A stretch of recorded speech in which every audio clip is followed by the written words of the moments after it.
Let's get Stone Soup in real quick. Okay. 'Cause Welcome in, it's- everybody. By the way. Yeah. First up, Perlium or Jess, thank you for subbing and gifting those subs, because I don't know, are you all right? You feeling okay? No, I appreciate the gifted subs. And Coffee, what's going on? Basil, you might want to play that again because I had everything muted. He was playing your song, Butterfly. Oh, cute. Yay. And if you can't, I'll do it. Just the gas pain still. I took it at Doloxix? Nice. Dulcolix? I don't know what that is. Dulcolix. Anadolotted, Anagravol. Ooh, that's a lot of drugs. No, they play nice together. That's like a good combo. Is that the Durell mix? Well, the Durell cocktail. That's what we were calling the drugs. Stool softener. Oh, I've had those, but they were just called stool softeners.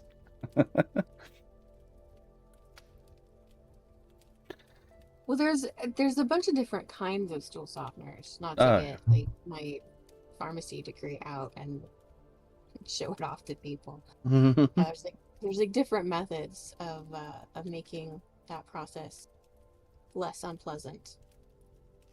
We've got rebranded. There's just basil cocktail. All right.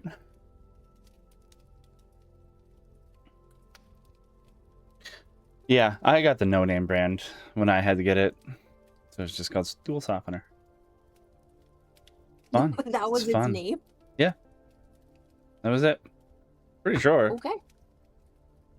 No, that's fair. That's straightforward. The big words they put on the box so that you know what box, What do you need? I need this box. So, we'd been talking on one of your previous streams about this particular Yes. Stone Soup. And so Correct. I immediately went online and I got the copy with the photograph with the illustrations that I remember growing up with. So I specifically picked the one that had the most nostalgia for me because the illustrations in this are wild. Oh boy. Jess said she's just popping in and she's gonna chill on the couch. She's taking her time eating a Jello because it's been taking over half an hour. You take your time, Jess. This is all new, so. I'm gonna go ahead and reduce. Yes, this is a lurking stream anyway, so you guys relax, sit back, workout. I should try that one of these days. What a big workout. Maybe not a big one. Maybe just a little you workout. You used to do big workouts though. You did what's the virtual light stick game? Beat Saber? Thank you. Yes. Yeah, I did those. I used to actually go to the gym and do real workouts, but that was a long time ago. It was another lifetime ago when I had hair. I need to work appetizer. I have to shrink us just the tiniest bit so that there's more room for the book. For the illustration. Yeah. Okay. I wonder if I can do the same thing as you are right now on the fly to get one out, get my other camera out and point it at your book. You have illustrations in your copy? Yeah. Oh, they're periodically. Well, I posted pictures of it in the Discord, but I know that's not the same. You did. Yeah. This one is very illustration heavy, so that's why I'm shrinking us just for this one. There's no illustrations in Homer, so I'll big us back up afterwards. I don't know if I should. I don't know where to do. Well, if you are starting, I will do the usual, mute myself, and just work away on this, and hopefully won't disturb anything. Sounds good. So we have stone soup.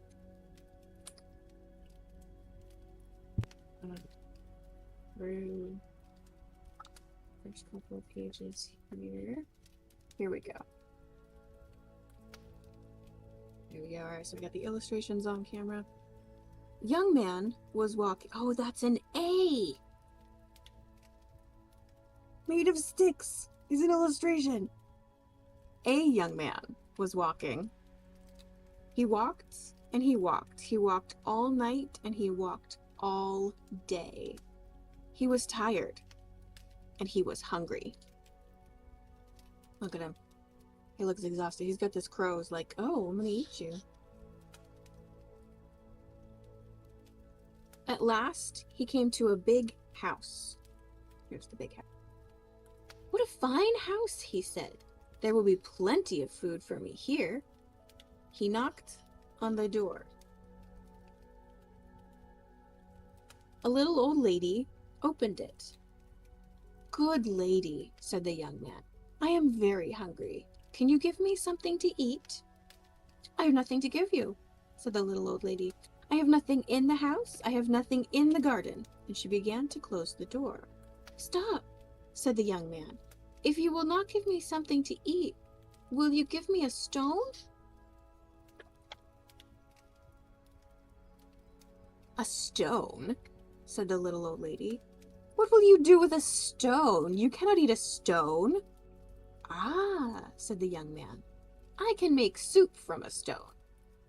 Now the little old lady had never heard of that. Make soup from a stone? Fancy that. But there are stones in the road, said the little old lady. The young man picked up a round, gray stone. Oh, this stone will make a wonderful soup, he said. Now get me a pot. The little old lady got a pot. She filled the pot with water, and she put it on the fire. The little old lady got a pot. Fill the pot with water and put it on the fire, the young man said.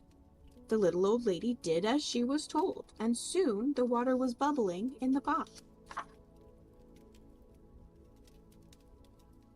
The young man put the round gray stone into the pot. Now we will wait for the stone to cook into soup, he said. The pot bubbled and bubbled. After a while, the little old lady said, The soup is cooking fast. It's cooking fast now, said the hungry young man, but it would cook faster with some onions. So the little old lady went to the garden to get some yellow onions. Into the pot went the yellow onions, the round gray stone. Soup from a stone, said the little old lady. Fancy that. The pot bubbled and bubbled. After a while, the little old lady said, This soup smells good. It smells good now, said the hungry young man, but it would smell better with some carrots. So the little old lady went out to the garden and pulled up all the carrots she could carry. Into the pot went the long, thin carrots with the yellow onions and the round gray stone. Soup from a stone, said the little old lady. Fancy that. The pot bubbled and bubbled. After a while, the little old lady said, This soup tastes good. It tastes good now, said the hungry young man, but it would taste better with beef bones. So the little old lady went to get some juicy beef bones. Where she went to get them from? She's crawling into her dog's house. She's taking them from her dog. Into the pot went the juicy beef bones, and the long thin carrots, and the yellow onions, and the round gray stone. Soup from a stone, said the little old lady. Fancy that. The pot bubbled and bubbled. After a while, the little lady said, This soup is fit for a prince. It's fit for a prince now, said the hungry young man, but it would be fit for a king with a bit of pepper and a handful of salt. So the little old lady got the pepper and the salt, Into the pot went the bit of pepper and the handful of salt, and with the juicy beef bones and the long thin carrots and the yellow onions and the round gray stone. Soup from a stone, said the little old lady. Fancy that. The pot bubbled and bubbled. After a while, the little old lady said, "This soup is too thin." "It is too thin now," said the hungry young man, "but it would be nice and thick with some butter and barley." So the little old lady went to get butter and barley. Into the pot went the butter and the barley, with the bit of pepper and the handful of salt and the juicy beef bones and the long thin carrots and the yellow onions and the round gray stone. "Soup from a stone," said the little old lady. "Fancy that." The pot bubbled and bubbled. After a while, the little old lady tasted the soup again. "That soup is good," she said. "Yes," said the hungry young man. "Now this soup is fit for a king. Now we will eat it." "Stop," said the little old lady. "This soup is indeed fit for a king. Now I will set a table fit for a king." So she took out her best tablecloth and her best dishes. And the little old lady and the hungry young man ate all the soup. The soup made with butter and barley, with a bit of pepper and a handful of salt, and the juicy beef bones and the yellow onions, and the round gray stone. "Soup from a stone," said the little old lady. "Fancy that." "Now I must be on my way," said the young man. He took the stone out of the pot and put it into his pocket. "Why are you taking the stone?" said the little old lady. "Well," said the young man, "the stone is not cooked enough. I will have to cook it some more tomorrow." And the young man said goodbye. He walked down the road. He walked and he walked. "What a fine supper I will have tomorrow," he said to himself. "Soup from a stone. Fancy that." The end. It's an odd story, but it's fun. Yeah. That was shorter than I was expecting. I like it because it follows the format of like trickster deity folktales. Because he wants something, and originally she says no, go away. She won't have it. And he says something so outrageous that it catches her attention. Yeah. And it captivates her. She said she didn't have any food, and she apparently had onions, carrots, butter, barley, beef bones. There was apparently plenty of food to be had for both of them. Right. Why did that zoom in on my face? What in the hell? Like dramatic zoom. That's not even supposed to do any. Okay, there we go. Oh, I know why. Because I scratched my forehead with probably almost like this. So. Woo. Oh, it's a signal. Yeah. You signaled the camera. I didn't mean to. I thought it was off, but nope, it's not. I have over 400 heart pieces. I have so much health. You are invincible, Remy. Butterfly, can you go back to the picture where she was digging the bones out of the doghouse? Yeah. Yes. I want to see that again for a second. If anybody is interested in seeing the illustrations, go to her channel. Go to Butterfly's channel. Okay, where's the dog? Is the dog the bones? It's on the other page. Oh, okay. Okay, I see it now. Yeah, okay. Look, he looks so sad. He's taking the bones. She's taking the bones. Let me get him up close. Look how sad. He's making the saddest face. My white balance is off. You can't see it as well. Yeah, I see it enough though. But yeah, that's crazy. Hi. Yeah, he is making the saddest face. I think he even has a tear coming down his eye. Like he's crying. I think he does. She's taken his bones. Oh my gosh. No, it's a funny little story. It's a cute story. Because because he's so authoritative through the whole thing, and then you get to the end, and he didn't know. He was making it up the whole time. And then when she did it, she's like, huh, soup from a stone. Yeah. Like, he couldn't join her in her wonder over it because his authority was the only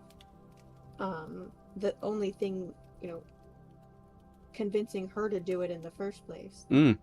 So this is the dress that I've been working on. It's a nice green. It is. At least I think it's green. Yeah, it's more of a swimsuit cover than a dress because this is the only solid part. Okay, yeah. And then under that, it's this beautiful lace pattern. Gotcha. So we're gonna figure out, and it's a join as you go motif. So I have to figure out where am I joining the next one in. One of these days, I'll figure out how to capture your second camera so I can put it up on my stream too, without having a delay. Yeah. Because I could capture your stream, but it would be so delayed compared to you actually reading it, and then you like slowly turning pages and you're already past it, right? So, I think there's a way in the Twitches, if we used the Twitch. Yeah, I don't know. We never figured out how to do that. To do that, because it was because I would have to turn the cameras into it and then allow them in. Yeah. Remy and I were supposed to try that a long time ago, and we never did. Yeah, I was like, OBS is funny in that it doesn't like to share functionality. It's all messed up.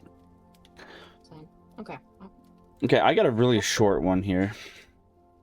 Okay. It's like technically not even a page long, but it's in 2 different pages, but there's illustrations all in between. So I'll read the story and then I'll go back to the illustrations and I'll show it on the camera. Okay. All right, this one is called The Straw, the Coal, and the Bean. In a village dwelt a poor old woman who had gathered together a dish of beans and wanted to cook them. So she made a fire on her hearth, and that it might burn the quicker, she lighted it with a handful of straw.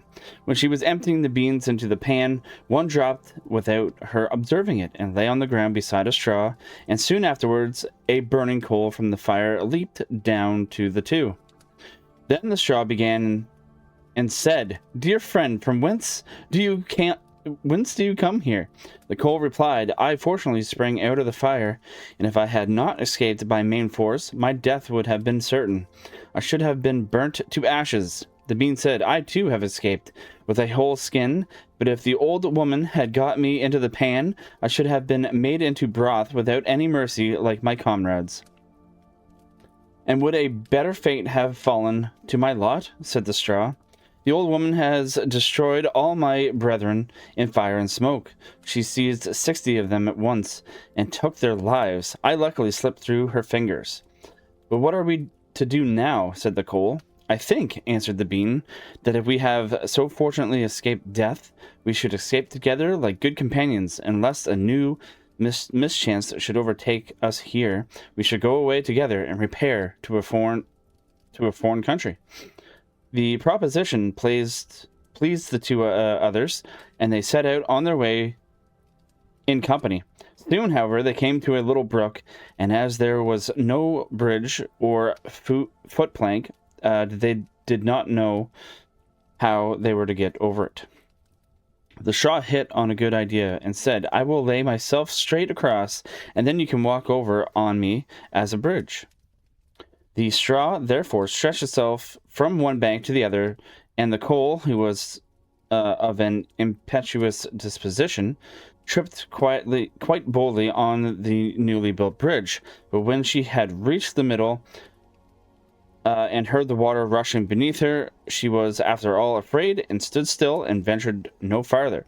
The straw, however, began to burn, broke in 2 pieces, and fell into the stream. The coal slipped after her, hissed when she got into the water, and breathed her last. The bean, who had prudently stayed behind on the shore, could not but laugh at the event, was unable to stop, and laughed so... Gotta flip the pages. Laughed so heartily that she burst. It would have been all over with her, likewise, if, by good fortune, a tailor who was traveling in search of work had not sat down to rest by the brook. As he had a compassionate heart, he pulled out his needle and thread and sewed her together. The bean thanked him most prettily, but as the tailor used black thread, all beans since then have a black seam. That's it. Flash, I did not. It's not even on the screen this time. Okay, there's an illustration here. It says, suddenly the door opened on a very, very old woman who supported herself on a crutch. Can't keep it. This is from a different story. I don't know why they're putting them in the middle. This is the Hansel and Gretel one. Mm. Hansel, however, stretched out a little bone to her, and then the old woman, who had dim eyes, could not see it, and thought it was Hansel's finger, and was astonished that there was no way of fattening him. The old woman couldn't see at all. Yeah, I think I read this story last time we were doing this. This one, they quivered with delight, put out their hands, and cried to him, "We will remember you and repay you for saving us."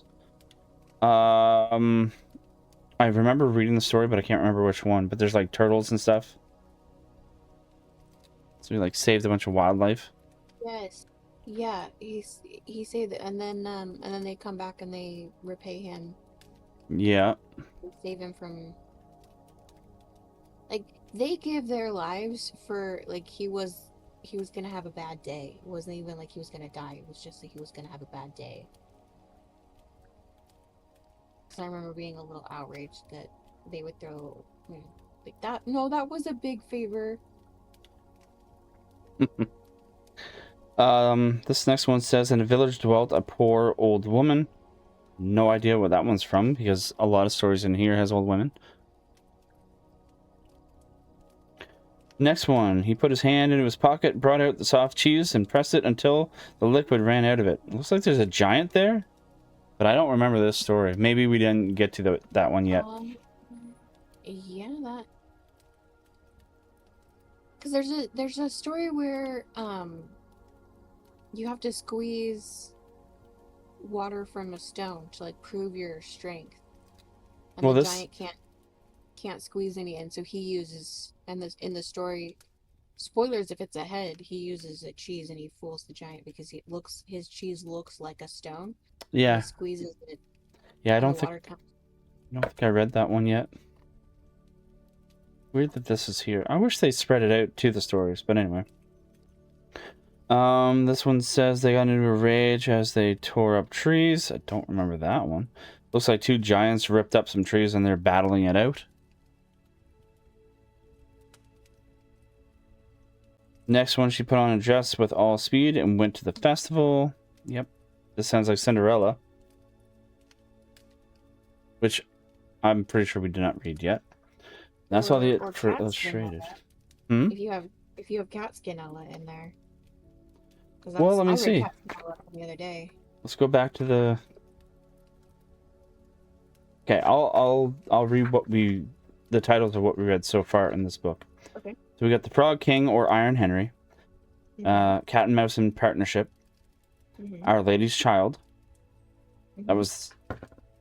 Yeah, the story of the youth who went forth to learn what fear was. That was a funny one. The Wolf and Seven Little Kids. Faithful John. The Wonderful Musician. The 12 Brothers. The Pack of Ragamuffins. Brother and Sister. Rapunzel. The Three Little Men in the Wood. The Three Spinners. Hansel and Gretel. The Three Snake Leaves. The White Snake. And the one we just read was the straw, the coal, and the bean. So, yeah, Cinderella's coming up. We have the fisherman and his wife next, the valiant little tailor, and then Cinderella. Oh, I love the brave little tailor. That's a good one. Is that where the brave little toaster came from? No. No, I think Somebody told me the Brave Little Toaster was a Hamlet. I don't know that that's true, because I haven't seen it in at least a decade. Can't see that one being Hamlet because The Lion King is loosely based The off Lion of King, Hamlet. for sure. And Strange Brew is a Hamlet, which I think is a better. I think Strange Brew is a better Hamlet than because it manages to change it into a comedy instead of a tragedy.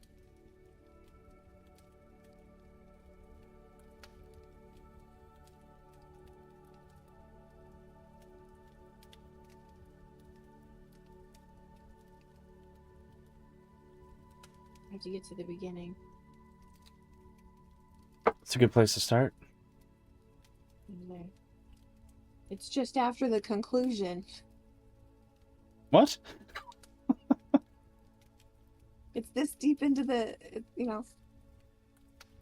it starts on page 10, which is after page 33, 5, 37, 38. So there's 38 pages before the first page, and then oh no, that's not 10, that's line 10, not page 10. Oh. Yes, the book starts on page 34. I think I read this hymn to Dionysus last time. Yeah, that sounds familiar. The first one. I think so. Sounds familiar. Yeah. So then we'll read the next hymn in the list, which is Hymn to Demeter. Hold on. Oh, never mind. You're good. I'm gonna mute myself. Okay. Demeter with her lovely hair, revered goddess, I begin to sing of her, and her daughter, the slender ankles, whom Dionysus seized, the loud thundering, the far-seeing Zeus gave her away. Far off from Demeter, with her golden sword and her glorious harvests, the daughter was playing with the daughters of Okinos, and she was gathering flowers, roses and crocuses, and beautiful violets in a soft meadow. There were irises and hyacinthus and a narcissus, which Gaia grew there as a snare for the girl with eyes like buds, to please the god who receives so many, for Zeus had willed it, and the flower shone wondrously. Everyone who saw it was amazed, deathless gods as well as human beings, for it is the root there. From its root there grew 100 blooms, which had a scent so sweet that all the wide heaven above, and all the earth, and all the salt swelling of the sea laughed aloud. And the girl too wondered at it.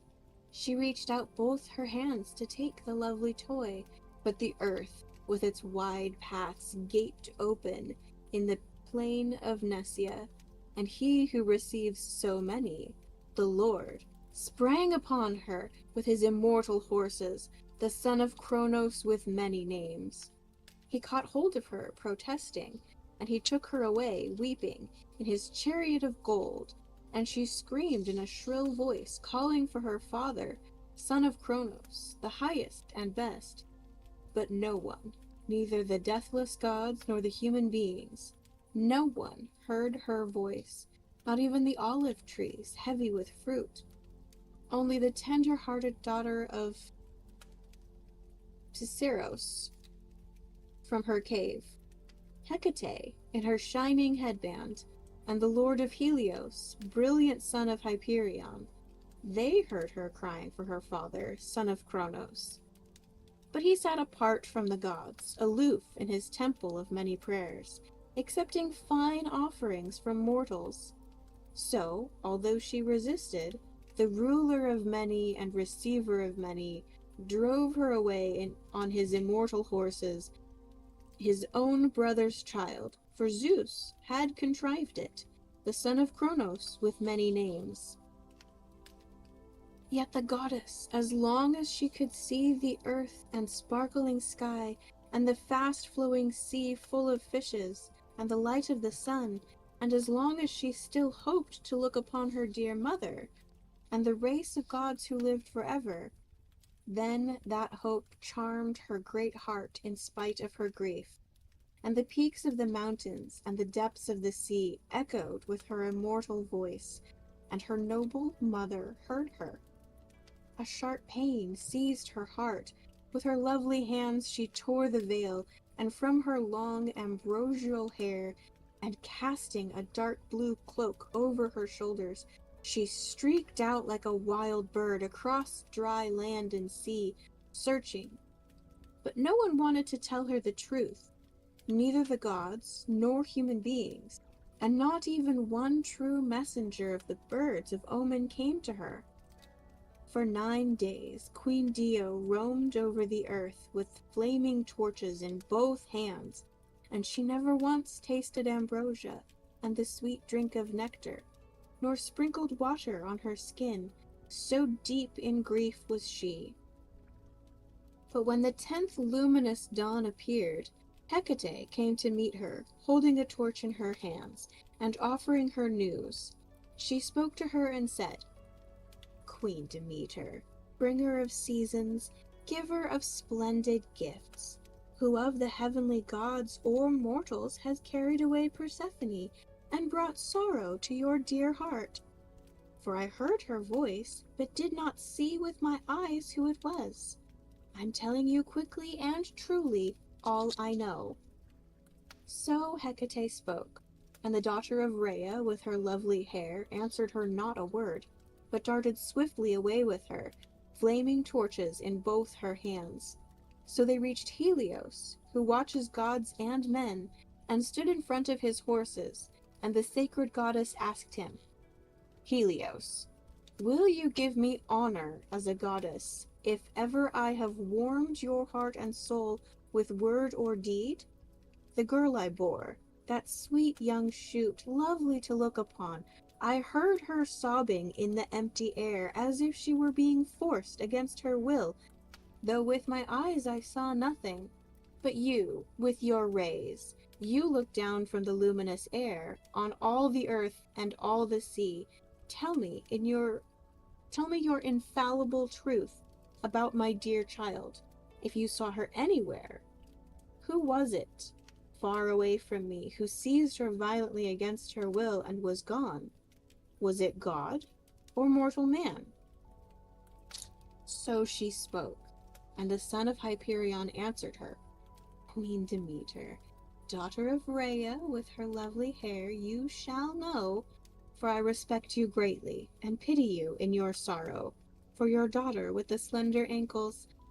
There is no other god to blame but Zeus, who gathers in the clouds. He gave her to Hades, his own brother, to be called his fair wife. And Hades carried her off on his horses and led her down to the realm of dusk and darkness, screaming loudly, 'But goddess, cease your mighty weeping. You must not nurse this rage, which is so vain, so insatiable. He is not unworthy as a son-in-law among the gods. Iodonitus, ruler of many, your own brother and your own blood. Also, he received his share of honor when, in the beginning of the threefold division was made, and he became lord of those with whom he lives.' Saying this, he called to his horses, and at his shout quickly they whirled, and his swift chariot away like long-winged birds. Pain, sharper still and yet more savage, came into her heart. Outraged with the son of Kronos, shrouded in his dark clouds, she withdrew from the company of gods and from high Olympus. She went to the cities of mortals and their rich fields, disguising her form for a long time, and no one who saw her knew her, no man nor woman, until she came to the house of wise Helios, the lord of fragrant Eleusis. Sad at heart, she sank down by the side of the road at the Maiden Well, where the citizens came to draw water. She sat in the shade with the branches of an olive tree growing overhead, and she was like an old woman, born long ago, cut off from childbearing. And the gifts of Aphrodite, lover of garlands, like the nurses of children of kings who came to deal justice. Oh, did I skip a page? No. Or like housekeepers in their echoing halls. The daughters of Helios, Eleusynetes, saw her as they came for the water, which was easy to draw there in pitchers of bronze, to carry it home to their dear father. There were 4 of them in the flower of maidenhood, like goddesses, Calidea-like and Cassidea-like, and lovely Demo and Calliope, the oldest of all. They did not recognize her, for it is hard for mortals to see the gods. Standing beside her, they spoke to her winged words. "Old mother, where are you from? And who are your parents, who must have been born long ago? Why have you gone so far away from the city, and do not come near the houses? There are some women in the shady halls who are as old as you, and others younger, and they would welcome you in. What they say and do." So they spoke, and she, the queen among goddesses, answered them and said, "Dear children, whoever you are among women, greetings. I will tell you my story. For it is not wrong to tell the truth in answer to your questions. Doso is my name, which my honored mother gave me. I have just now come from Crete, over the broad black back of the sea, and not by my own wish, for pirates brought me, with force and violence against my will. When they landed with their swift ships at Therkleos, and there the women stepped all together to the shore, and the men also, and they prepared a feast by the stern of the ship. But my heart wanted no delicious food, and secretly I ran away across the dark country and escaped my arrogant masters, so they should not take me across the sea to sell me when they did not buy me. So, in my wanderings I have come here, and I do not know what land this is, or who the people are. But may all those who live on Olympus grant you husbands and the birth of children, parents for long. So take pity on me, girls, and tell me truly, please, dear children, whose house can I go to, what man's or woman's, where I might work for them graciously, the kind of work that suits a woman no longer young. Gladly would I nurse a newborn child, cradling him in my arms, and I could look after the house and make up the master's bed in a corner of his well-built room and teach the women their work." So said the goddess, and immediately the eldest, whose name I'm not going to try and pronounce again, a girl still unmarried and the loveliest, and the daughters of Kelos answered her, "Mother, we who are human have to endure what the gods give, even though we suffer, for they are much stronger than we are. I shall advise you clearly, and tell you the names of the men who have great power and honor here, and those who are leaders of the people, who defend the towers of the city with their decisions and straight judgments.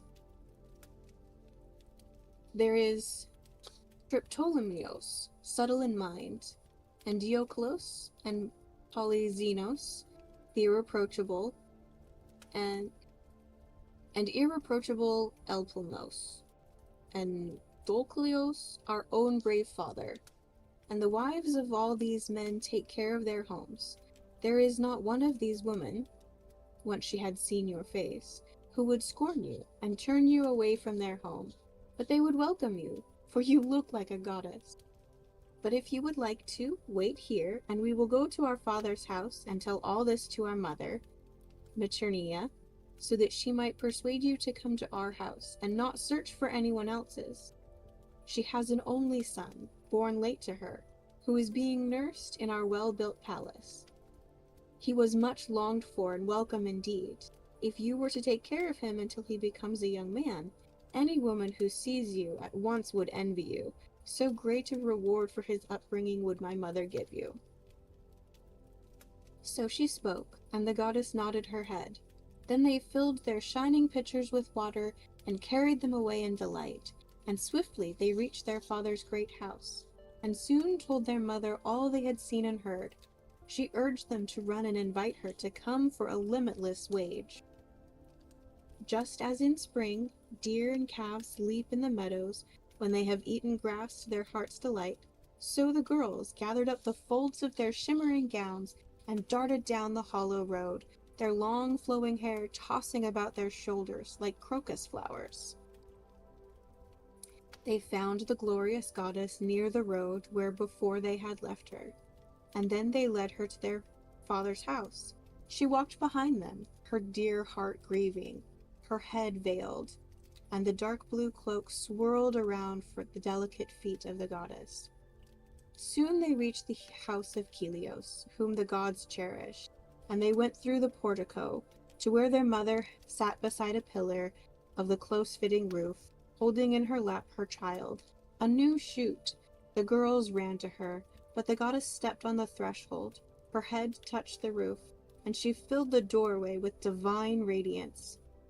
Awe and reverence and pale terror seized the mother. She yielded her couch to the goddess, urging her to sit. But Demeter, who brings the seasons, whose gifts are so brilliant, did not wish to sit down on the shining couch, but waited in silence, her beautiful eyes cast down, until Iambe, who was sensitive and thoughtful, set before her a strong stool, throwing over it a silver fleece. Then the goddess sat down and drew her veil over her face with her hands, and for a long time she sat upon the stool, voiceless with grief, acknowledging no one by word or deed, not smiling, not tasting any food or drink. She just sat there, wasting with longing for her daughter, until Iambe, so sensitive and thoughtful, changed the mood of this sacred lady with jokes and many jests to make her smile and laugh and put an end to her sadness. In later times, also, it was Iambe who pleased the moods of the goddesses. Then Maternia filled a cup with honey-sweet wine and gave it to her, but she refused. It was not lawful, she said, for her to drink red wine. She asked them to mix barley meal and water with soft mint and give her that instead. So Maternia mixed the kekrion as she was told and offered the cup to the goddess, and the great Queen Dio accepted it for the sake of the rite. Then Maternia, in her lovely gown, was the first to speak. "Greetings, lady, for I believe you come from parents who are not lowly, but noble. Dignity and grace show clearly in your eyes, as they do with kings who administer justice. But we who are human have to endure gifts from the gods, even though we suffer, for a yoke lies upon our necks. But now that you have come here, all that is mine shall be yours. Nurse this child for me, whom the gods gave me late in my life, when he was past hoping for, in answer to my many prayers.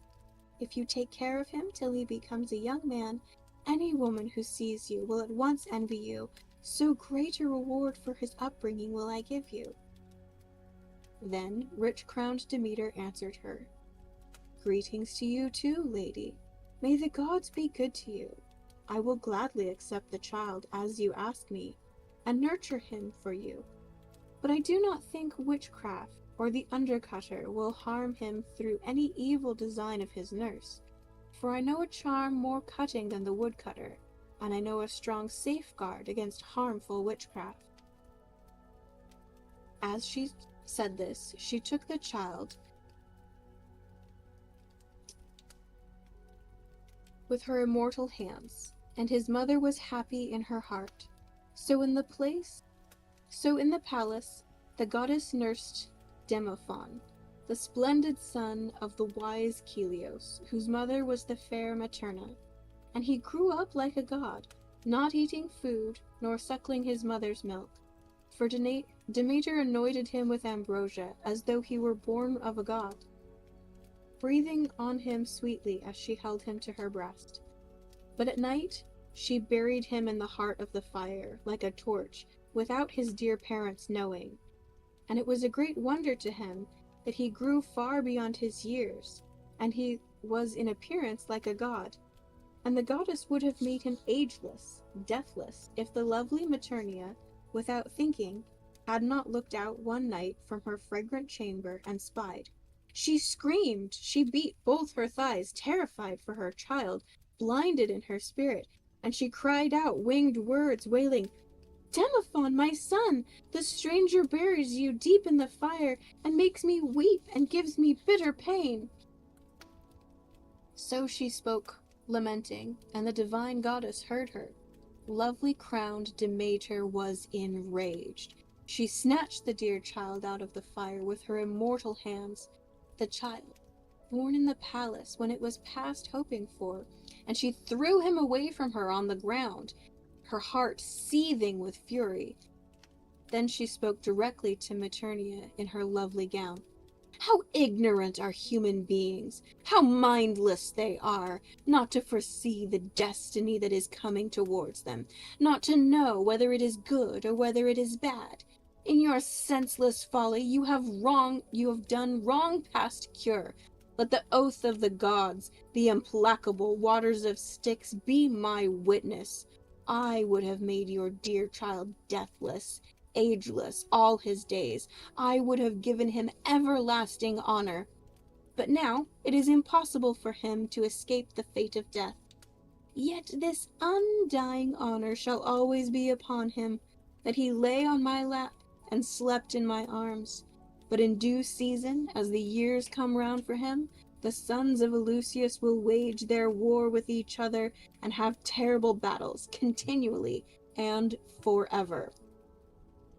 I am Demeter, the honored one, who, for mortals and immortals alike, has been made the greatest blessing and source of joy.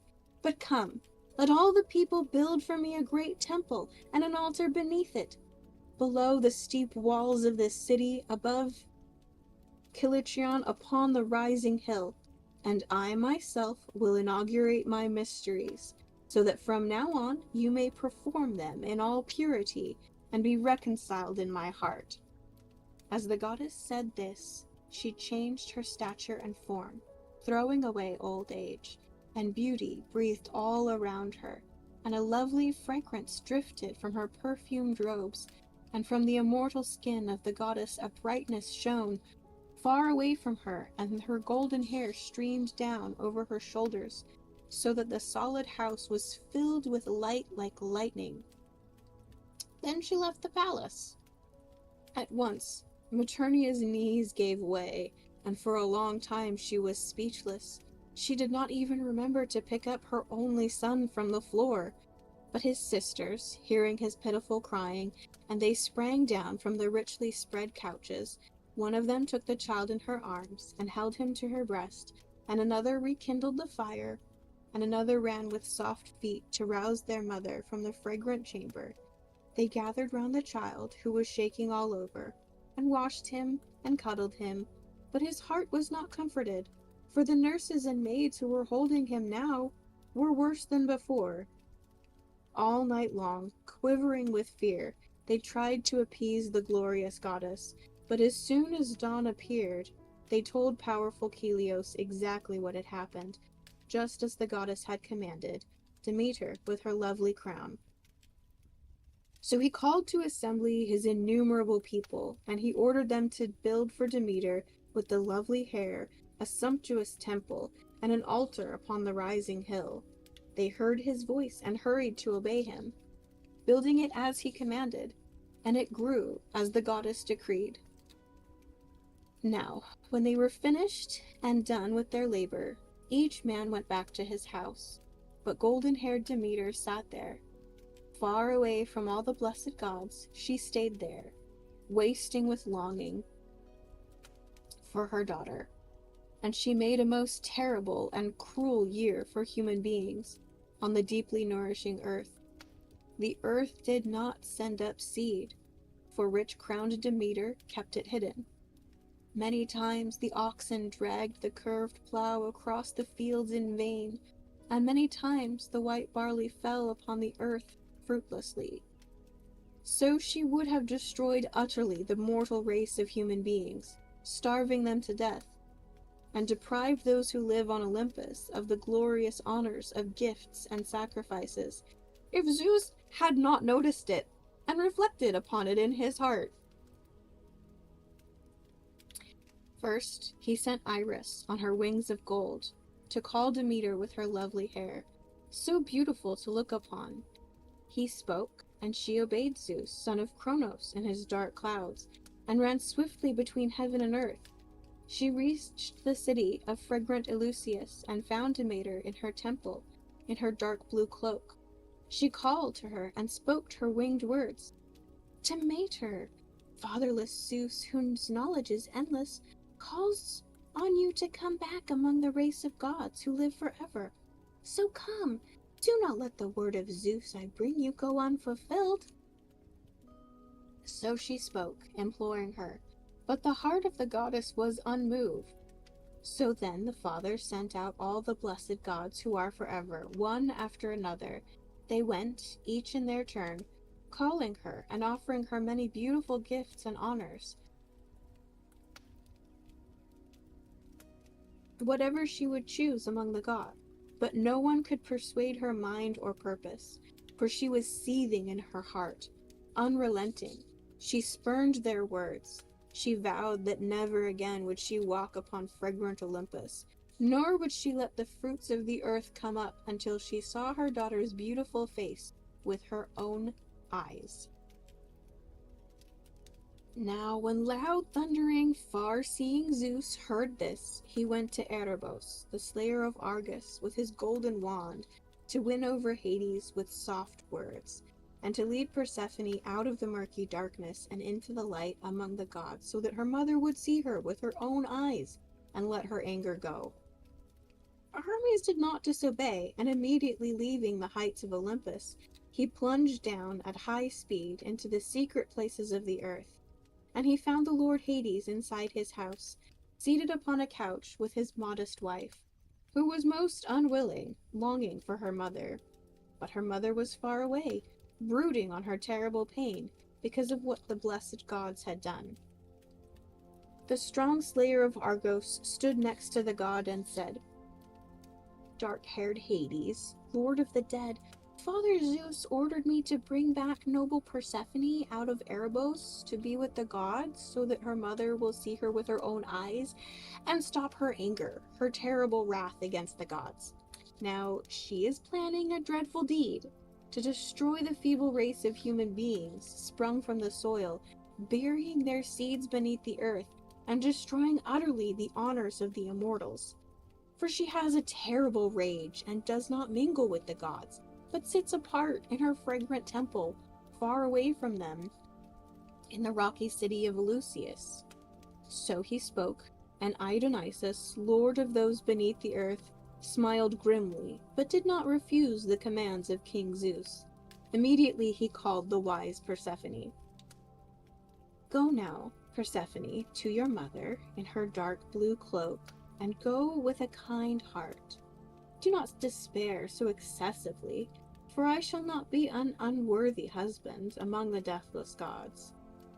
I, who am brother to your father Zeus, while you are here, you will reign over all that lives and moves, and you will have the greatest honors among the deathless gods.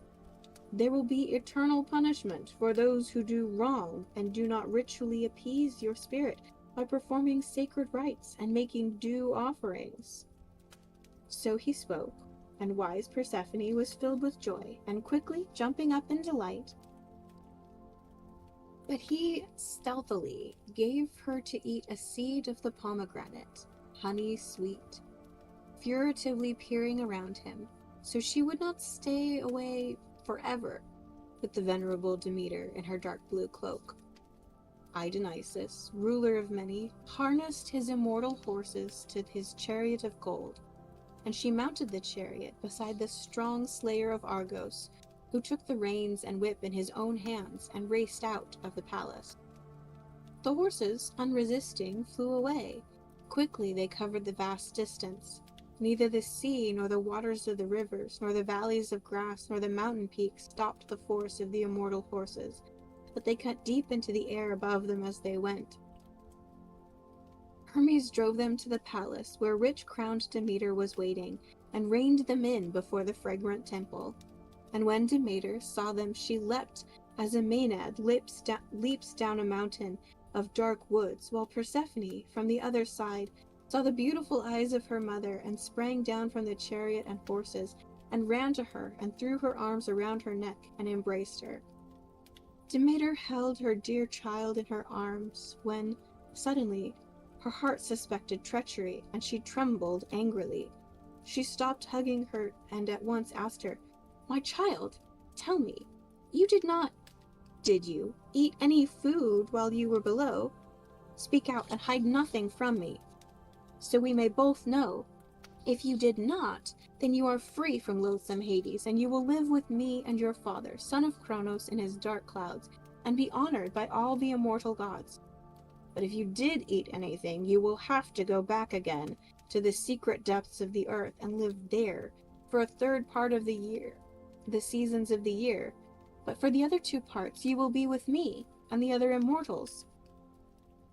But whenever in spring the earth blooms with sweet flowers of every kind, then you will rise again from the realm of dusk and darkness, to be a source of great wonder for mortals and for gods. But tell me how he seized you away into gloomy darkness. What guile did he use to deceive you, that mighty receiver of many?" Then the very beautiful Persephone faced her and said, "Mother, I shall tell you the whole truth. When Hermes, who brings luck, came to me as the swift messenger of Father Zeus and the other children of Uranus, to bring me back out of Erebos so you could see me with your own eyes and stop your anger, your terrible wrath against the gods, I leapt up at once for joy. But secretly he slipped into my mouth a seed from a pomegranate, that honey-sweet food, and forced me and made me taste it against my will. Also I will tell you how he came and seized me, because of the shrewd scheming of my father, son of Kronos, and how he carried me down into the secret depths of the earth. I will tell you and reveal everything as you ask. We were all playing in a lovely meadow." I'm not reading all of these names. These are ridiculous. "We were playing and gathering sweet flowers in our hands. Soft crocus mingled with irises and hyacinthus and rosebuds and lilies, wondrous to see, and a narcissus which the wide earth grew, yellow as a crocus. I picked it in delight, but the earth opened beneath, and the mighty Lord, he who receives so many, sprang out and carried me away beneath the earth, even though I resisted, in his chariot of gold. Then I cried out with a shrill cry. All this is true, even though it grieves me to tell you. So then, all day long, united in heart, they greatly warmed each other in soul and spirit, embracing continually, and their hearts stopped grieving, and they gave and received joy from each other. Then Hecate came towards them in her shining headband, and many times she embraced the sacred daughter of Demeter, and from that time the lady Hecate was her follower and friend. Then, loud thundering, all-seeing Zeus sent a messenger, Rhea, with the lovely hair, to bring Demeter in her dark blue cloak back to the tribes of gods. And he promised to give her honors, whatever she chose among the immortal gods, confirming with a nod that her daughter would live in the kingdom of dusk and darkness for a third part of the circling year, but for the other 2 parts she would live with her mother and the other immortals. So he spoke, and the goddess did not disobey the message of Zeus. Quickly she darted down the peaks of Olympus and came to the plain of Rarion, a land once life-giving and fertile with corn, but fruitful no longer, laying fallow and leafless everywhere, the white barley buried by Demeter's design, she whose ankles are so beautiful. But soon, with the coming of spring, it would grow long ears of corn like waving hair, and the rich furrows of soil would be heavy with grain, to be bound up in sheaves, where the goddess first landed out of the barren air, and the goddesses were glad to see each other, and their hearts were filled with joy. Then Rhea, in her shining headband, said to Demeter, Come, my child. Loud thundering, far-seeing Zeus calls you to come back to the tribes of gods, and he has promised to give you honors, whatever you will wish among the immortal gods. He consented with a nod that for a third part of the circling year your daughter shall go down to the gloomy darkness, but for the other 2 parts she shall be with you and the other immortals. So he has said it would be, and he nodded his head. But come, my child, obey him. Do not be so excessively angry with the son of Kronos in his dark clouds. Quickly, make the grain grow that gives humans life. So she spoke, and rich-crowned Demeter did not refuse. Immediately she let the crops spring up from the rich fields, and the whole wide earth was laden with leaves and flowers. Then she went to the kings who administered justice, Triptilios and Dicleos who drives horses, and strong Umplil and Kelios the leader of people. And she revealed to them the celebration of her awesome rites, and taught them all her mysteries, sacred mysteries, which no one may transgress in any way, or inquire into, or speak about. For great awe of the gods stops the voice. Blessed is the one of all the people on earth who has seen these mysteries. But whoever is not initiated into the rites, whoever has no part in them, that person never shares the same fate when he dies, and goes down to the gloom and darkness below. Now when the queen among the goddesses had taught them everything, and she and her daughter went to Olympus, and to the company of the other gods, and there they lived beside thunder-loving Zeus, these sacred and venerable goddesses. And very blessed is the one of all the people on the earth whom they freely love. Immediately they sent Plutos as a guest to that one's great house, he who gives abundance to mortals. But come now, you who have your home in the lands of sweet Eleusis, and Paros with the sea flowing around it, and rocky Antion, you, queen, you give us glorious gifts, you bring the seasons, sovereign Dio, you and your daughter, the surpassingly beautiful Persephone, be gracious to me, and for my song grant me a life my heart loves, and now I shall remember you and another song too.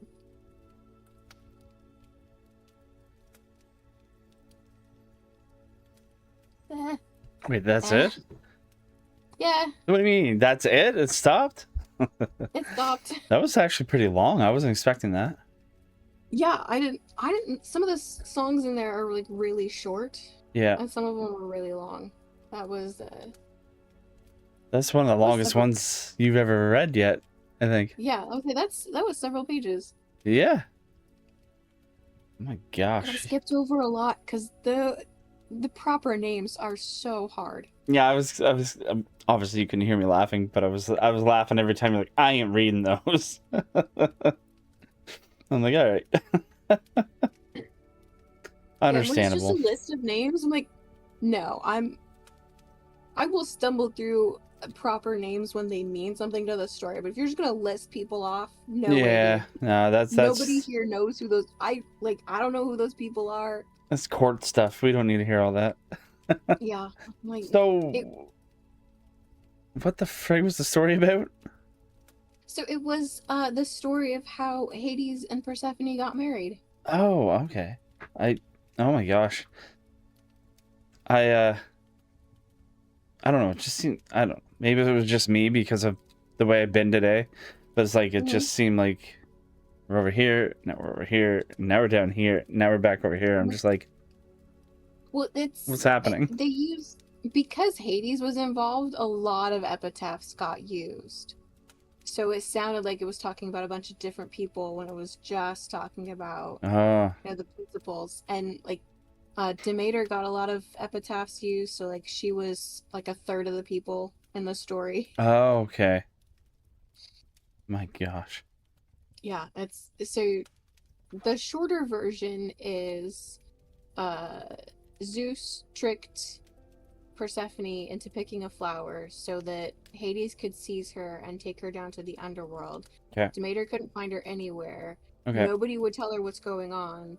Hecate told her in secret to go talk to Helios, so they stopped Helios's chariot, and he was like, oh, yeah, here's an answer to distract you while I start my horses up again, and off I go. Okay. So at that point, Demeter decides, well, there's nothing I can do about it. So she goes to Earth, disguises herself as a human, gets picked up by a local family of nobles that has a son, decides to be the nurse for this son. She's in the process of making him into a great man. You know, he's gonna be, she's, you know, burning away his mortality. She's giving him immortality. She's not feeding him mortal foods. She's feeding him all the foods of the gods. So she's bringing him up to be a god. She's like kind of stealing the kid, kind of. Yeah. And her mom catches, like his actual mom catches her, and she freaks out because that looks like a scary process. It looks like she's killing the kid, which, if you're removing somebody's mortality, I mean, you kind of are. Yeah. Yeah. And so then Demeter got really pissed off, and she threw like literal curses at the family. So then they were like, oh shit, so sorry, my bad. And she's like, I'm not gonna accept your apology till you build me a temple. And they were like, well, oh. So then dad wakes up in the morning and they're like, hey, so we accidentally insulted Demeter when she was already mad about something else. She said that she's not gonna accept our apology till we build her a temple. So they build her a temple, but it actually goes worse for humanity from there, because she goes into her temple and she refuses the company of the gods, and she refuses to let anything grow. Right. And she's just sitting there pouting, and everybody would have starved except that Zeus noticed and was like, somebody's being a problem. We're not, there's no sacrifices. Oh, people are sad. Why are people sad? Oh, because they're all dying, because nothing is growing. Yeah. Hey, somebody go make Demeter feel better. And so he sends all of the gods down. None of them can make her feel better. She finally sends a message back that says, this is the only thing that's going to make me feel better. And he's like, all right, fine. Hermes, do me a solid and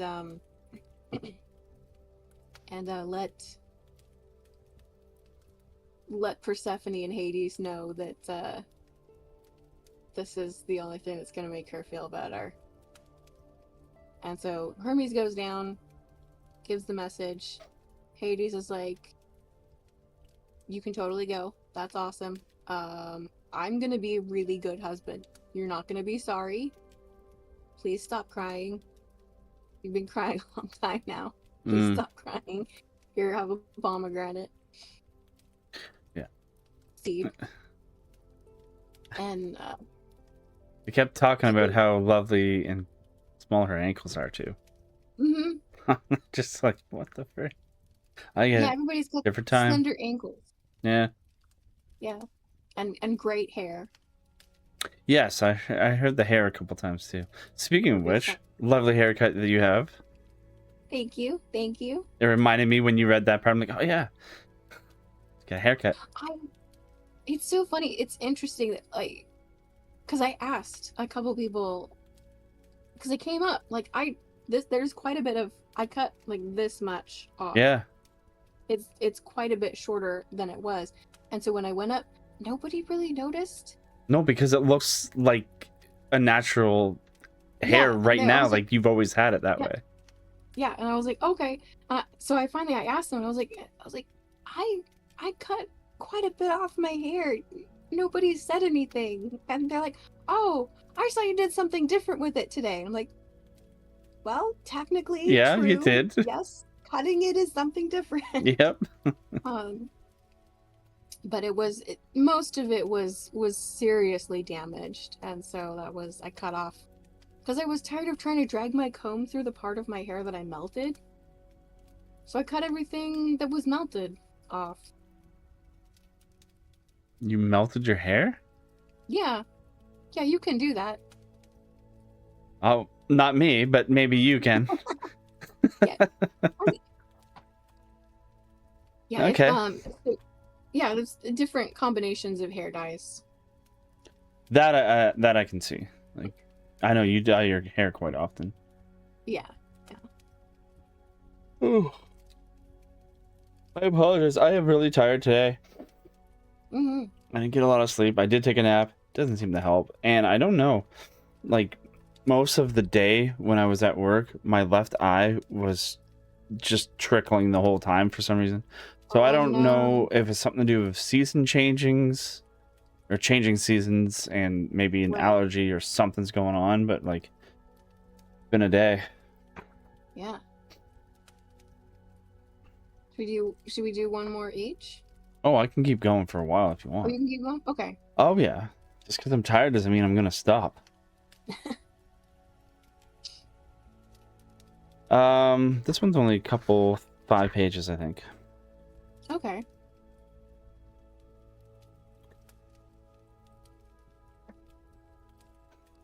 Okay, well, it's called The Fisherman and His Wife. Are we ready? We talked about the other one enough, right? Yeah, okay. Oh, no, I did want to mention one more thing. Demeter. The first time I heard Demeter was actually a movie called The Demeter, and it's about a ship, but it was actually about the vampire there, you know, the first one. Dracula? Dracula. It was very related to that. And then I realized Demeter was actually a Greek god. And I didn't know. Yeah, in the original book by Bram Stoker, the name of this ship that Dracula comes over to England on is called the Demeter. Yeah, that's what the movie's about. It's on Netflix. It was actually Okay. It's all right. I didn't mind it. I was like, the horrific journey that he makes there gets incredibly glossed over because it's just you hear about it in hindsight.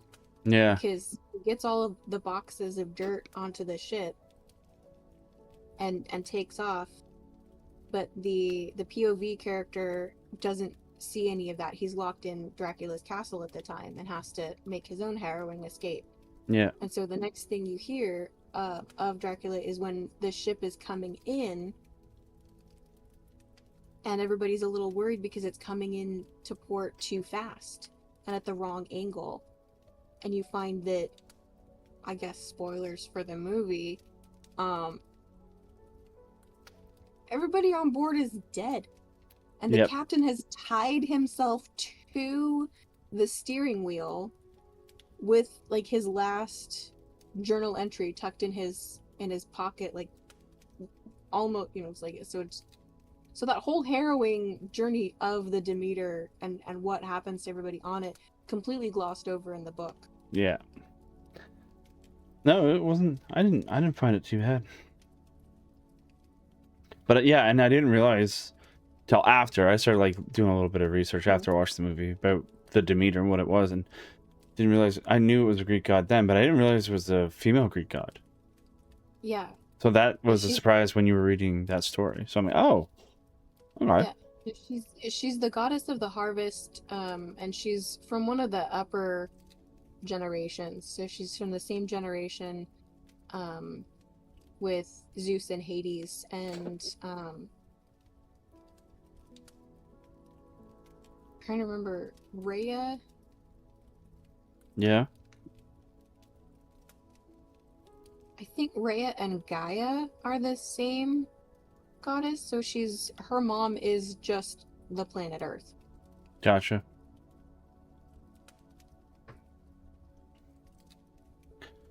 All right, here we go. This one is The Fisherman and His Wife. This little illustration there says there was once on a time a fisherman who lived with his wife in a miserable hovel close by the sea. And every day he went out fishing, and my gosh, why can't I read? And once as he was sitting with his rod looking at the clear water, his line suddenly went down, far down below, and when he drew it back up again, he brought out a large flounder. Then the flounder said to him, "Hark, you fisherman, I pray you, let me live. I am no flounder really, but an enchanted prince. What good will it do, you to kill me? I should not be good to eat, but put me in the water again and let me go." "Come," said the fisherman, "there is no need for so many words about it. A fish that can talk I should certainly let go anyhow." With that, he put him back again into the clear water, and the flounder went to the bottom, leaving a long streak of blood behind him. Then the fisherman got up and went home to his wife in the hovel. "Husband," said the woman, "have you caught nothing today?" "No," said the man, "I did catch a flounder who said he was enchanted prince, so I let him go again." "Did you not wish for anything first?" said the woman. "No," said the man. "What should I wish for?" "Ah," said the woman, "it is surely hard to have to live always in this dirty hovel. You might have wished for a small cottage for us." "Go back and call him. Tell him we want to have a small cottage. He will certainly give us that." "Ah," said the man, "why should I go there again?" "Why," said the woman, "you did catch him, and you let him go again. He is sure to do it. Go at once." The man still did not quite like to go, but did not like to oppose his wife, and went to the sea. When he got there, the sea was all green and yellow, and no longer so smooth, so he stood and said, "Flounder, flounder in the sea, come, I pray thee, here to me, for my wife, good Isabel, wills not as I'd have her will." Then the flounder came swimming to him and said, "Well, what does she want then?" "Ah," said the man, "I did catch you, and my wife says I really ought to have wished for something. She does not like to live in a wretched hovel any longer. She would like to have a cottage." "Go then," said the flounder. "She has it already." When the man went home, his wife was no longer in the hovel, but instead of it there stood a small cottage, and she was sitting on a bench before the door. Then she took him by the hand and said to him, "Just come inside. Look, now isn't this a great deal better?" So they went in, and there was a small porch and a pretty little parlor and bedroom, and a kitchen and pantry with the best of furniture, and fitted up with the most beautiful things made of tin and brass, whatsoever was wanted.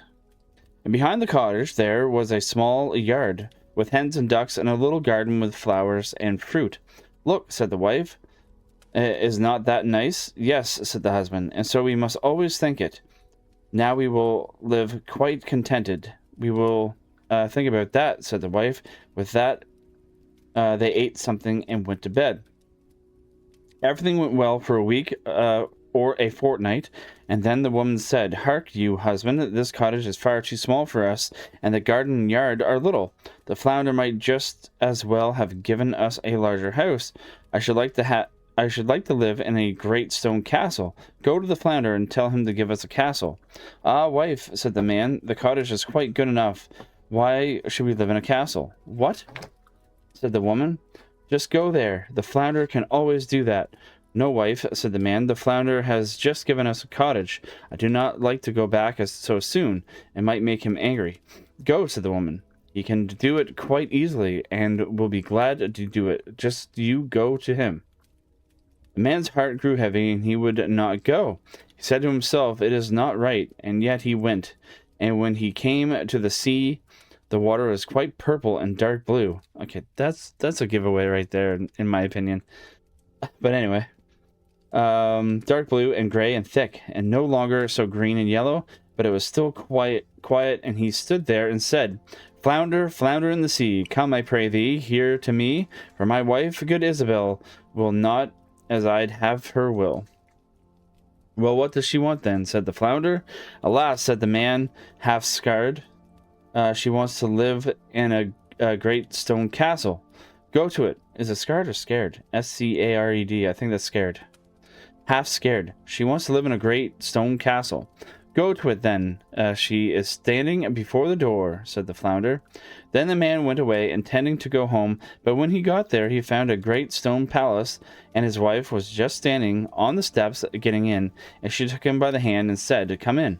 So he went in with her, and in the castle was a great hall paved with marble, and many servants who flung wide the doors, and the walls were all bright with beautiful hangings, and in the rooms were chairs and tables of pure gold, and crystal chandeliers hung from the ceiling, and all the rooms and bedrooms had carpets, and food and wine of the very best were standing on all the tables, so that they nearly broke down beneath it. Behind the house, too, there was a great country yard, with stables for horses and cows, and the very best of carriages. There was a magnificent large garden, too, with the most beautiful flowers and fruit trees, and a park quite half a mile long, in which were stags, deer, and hares, and everything that could be desired. "Come," said the woman, "isn't that beautiful?" "Yes, indeed," said the man. "Now let it be, and we will live in this beautiful castle and be content." "We will consider about that," said the woman, "and sleep upon it." Thereupon they went to bed. Next morning, the wife awoke first, and it was just daybreak, and from her bed she saw the beautiful country lying before her. Her husband was still stretching himself, so she poked him in the side with her elbow and said, "Get up, husband, and just peep out of the window. Look you, couldn't we be the king over all the land? Go to the flounder. We will be the king." "Ah, wife," said the man, "why should we be king? I do not want to be king." "Well," said the wife, "if you won't be king, I will. Go to the flounder, for I will be king." "Ah, wife," said the man, "why do you want to be king? I do not like to say that to him." "Why not?" said the woman. "Go to him this instant. I must be king." So the man went, and was quite unhappy because his wife wished to be king. It is not right, thought he. He did not wish to go, but yet he went. And when he came to the sea, it was quite dark gray, and the water heaved up from below and smelt putrid. Then he went and stood by it and said, "Flounder, flounder of the sea, come, I pray thee, here to me. For my wife, good Isabel, wills not as I'd have her will." "Well, what does she want then?" said the flounder. "Alas," said the man, "she wants to be king. Go to her, she is king already."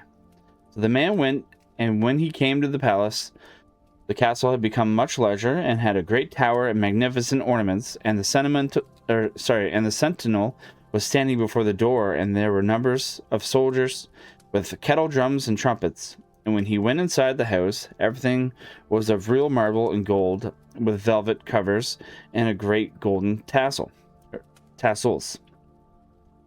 Then the door of the hall were opened, and there was the court in all its splendor, and his wife was sitting on the high throne of gold and diamonds, with a great crown of gold on her head, and a scepter of pure gold and jewels in her hand, and on both sides of her stood her maids in waiting in a row, each of them always one head shorter than the last. Then he went and stood before her and said, "Ah, wife, and now you are king." "Yes," said the woman, "now I am king." So he stood and looked at her, and when he had looked at her thus for some time, he said, "And now that you are king, let all else be. Now we will wish for nothing more." "Nay, husband," said the woman, quite anxiously, I find time pass very heavily. I can bear it no longer. Go to the flounder. I am king, but I must be emperor too." Holy crap. "Alas, wife, why do you wish to be emperor, husband?" Said she. "Go to the flounder. I will be emperor." "Alas, wife," said the man, "he cannot make you emperor. I may not say that to the fish. There is only one emperor in the land. An emperor the flounder cannot make you. I assure you he cannot." "What?" said the woman. "I am the king, and you are nothing but my husband. Will you go this moment? Go at once. If he can make a king, he can make an emperor. I will be emperor. Go instantly." So he was forced to go.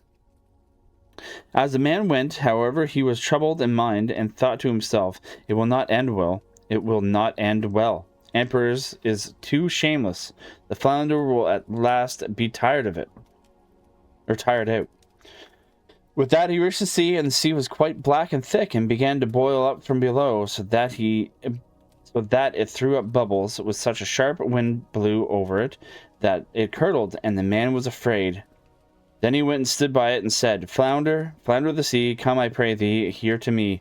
For my wife, good Isabel, wills not as I've her will. Well, what does she want then? Said the flounder. Alas, flounder, he said, my wife wants to be emperor. Go to her, said the flounder. She is emperor already. So the man went, and when he got there, the whole place was made of polished marble, with alabaster figures and golden ornaments. And soldiers were marching before the door, blowing trumpets, and beating cymbals and drums. And in the house, barons and counts and dukes were going about as servants. Then they opened the door to him, which were of pure gold.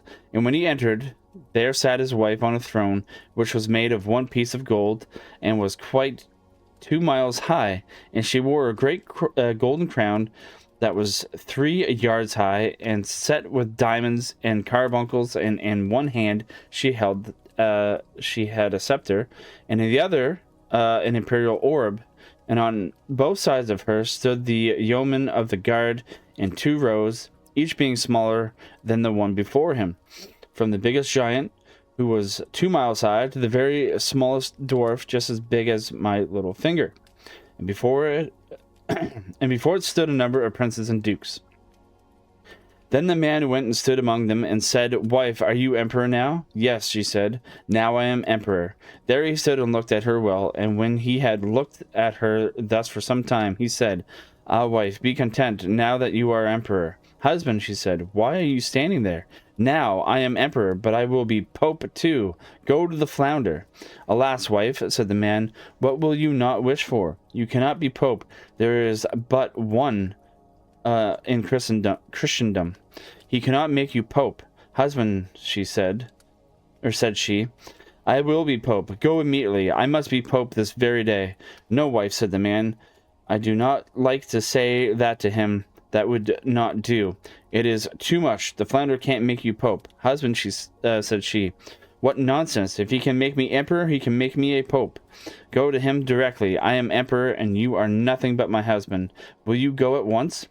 Then he was afraid and went, but he was quite faint, and shivered and shook, and his knees and legs trembled, and a high wind blew over the land, and the clouds flew, and towards evening all grew dark, and the leaves fell from the trees, and the water rose and roared as if it were boiling, and splashed upon the shore, and in the distance he saw ships which were firing guns in their sore need, pitching and tossing on the waves. Yet in the midst of the sky there was still a small bit of blue, though on every side it was as red as the heavy storm. So full of despair, he went and stood in much fear, and said, Flounder, flounder in the sea, come, I pray thee, here to me, for my wife, good Isabel, wills not as I'd have her will. Well, what does she want then? Said the flounder. Alas, said the man, she wants to be pope. Go to her then, said the flounder. She is pope already. So he went, and when he got there, he saw what seemed to be a large church surrounded in palaces. He pushed his way through the crowd. Inside, however, everything was lighted up with thousands and thousands of candles, and his wife was clad in gold, and she was sitting on a much higher throne, and had 3 great golden crowns on, and round about her there was much ecclesiastical splendor, and on both sides of her was a row of candles, and largest of which was as tall as the very tallest tower, down to the very smallest kitchen candle. And all the emperors and kings were on their knees before her, kissing her shoe. Wife, said the man, and looked attentively at her, are you now pope? Yes, said she, I am pope. So he stood and looked at her, and it was just as if he was looking at a bright sun.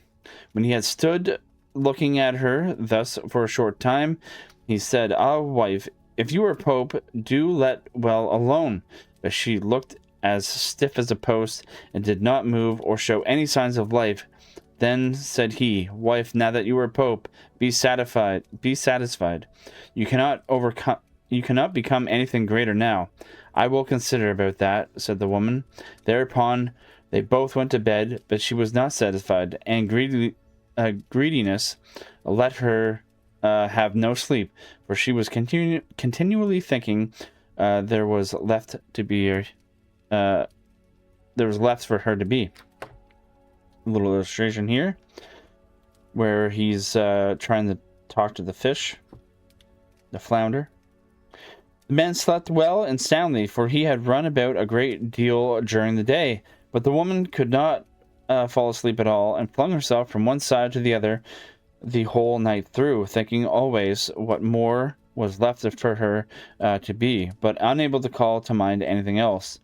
At length the sun began to rise, and when the woman saw the red of dawn, she sat up in bed and looked at it. And when through the window she saw the sun thus rising, and said, "Cannot I too order the sun and moon to rise?" "Husband," she said, poking him in the ribs with her elbows, "wake up, go to the flounder, for I wish to be even as God is." The man was still half asleep, but he was so horrified that he fell out of bed. He thought he must have misheard, or have heard amiss, same thing, and rubbed his eyes and said, "Alas, wife, what are you saying?" "Husband," she said, "if I cannot order the sun and moon to rise and have to look on and see the sun and moon rising, I can't bear it.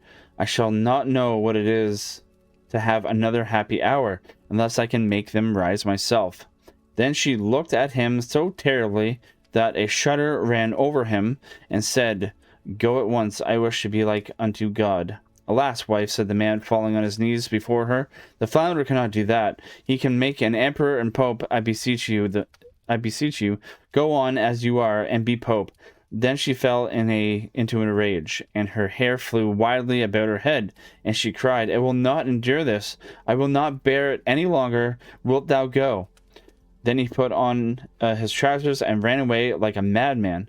But outside a great storm was raging and blowing so hard that he could scarcely keep his feet. Houses and trees toppled over, the mountains trembled, rocks rolled into the sea, the sky was pitch black, and it thundered and lightened. And the sea came in with black waves as high as church towers and mountains, and all with crests of white foam at the top. Then he cried, but could not hear his own words. "Flounder, flounder in the sea, come, I pray thee, here to me, for my wife, good Isabel, wills not as I have her will." "Well, what does she want then?" said the flounder. "Alas," he said, "she wants to be like unto God. Go to her, and you will find her back again in the dirty hovel, and there they are, living still, and at this very time." That's it.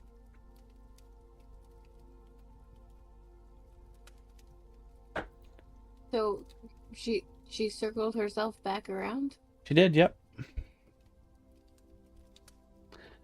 I think that's probably for the best. I don't know that my neck would be able to handle wearing a crown 9 feet tall.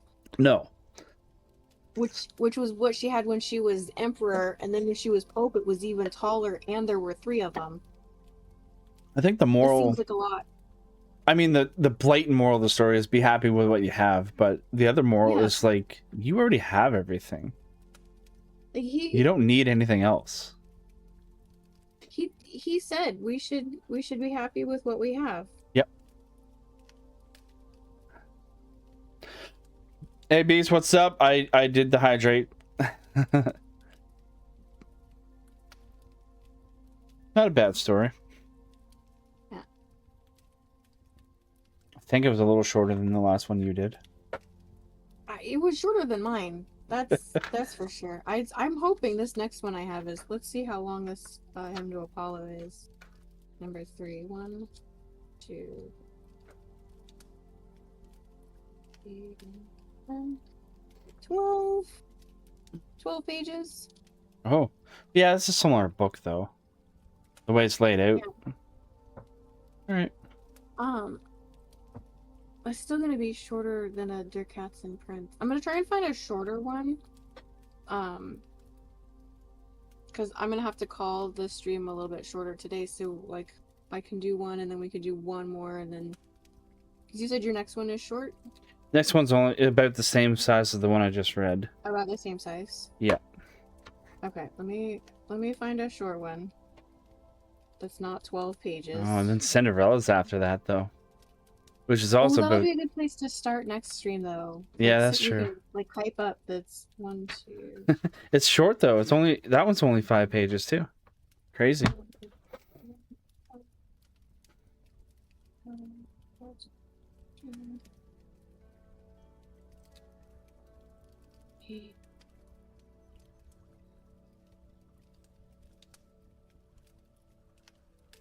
It's all my fault that we didn't start earlier. Why are these all so long? I Here, don't know. short one. That's a page. Hymn to the Dioscuri. Did we do this last time? I think we had to look them up, didn't we? I don't remember. It was a while ago. Yeah, we looked them up. But it's short, so I'm gonna go. I'm sorry to not give you much of a break. No, you're okay. I had a big break when you did the long one, right? Okay, yeah. So, sing, muse, in your clear voice. Sing of Castor and Pollux, the Tinadari, who were born from Olympian Zeus. The noble Leda gave birth to them under the peak of Mount Tyrgos, when secretly she yielded to the son of Kronos in his black clouds. Greetings, Trinidari, riders on swift horses. Oh. Okay, that's even shorter than I expected. Yeah, no, as I said, I'm sorry it's such a short one. Like, you don't even have, like, there's no point in muting because it's gonna be so short. Was that even a story? I don't think it was. I think it's just, yo, these guys are cool. I think that's all that hymn said was. All right. That's all right. It didn't even call them by name in the, like, it's to the Dioscuri, and then nowhere in the hymn does it call them the Dioscuri. It calls them something else. Which I don't think I pronounced correct anyway. I couldn't tell you. You know I couldn't. Well, all right. I guess I'll do The Valiant Little Tailor. Yay! That's a good one to end on. That's it's about 6 pages. So, let's do it. One summer's morning, a little tailor was sitting on his table by the window. He was in good spirits and sewed with all of his might. Then came a peasant woman down the street crying, "Good jams, cheap! Good jams, cheap!" This rang pleasantly in the tailor's ears. Mine too. He stretched his delicate hand out of the window and called, "Come up here, dear woman.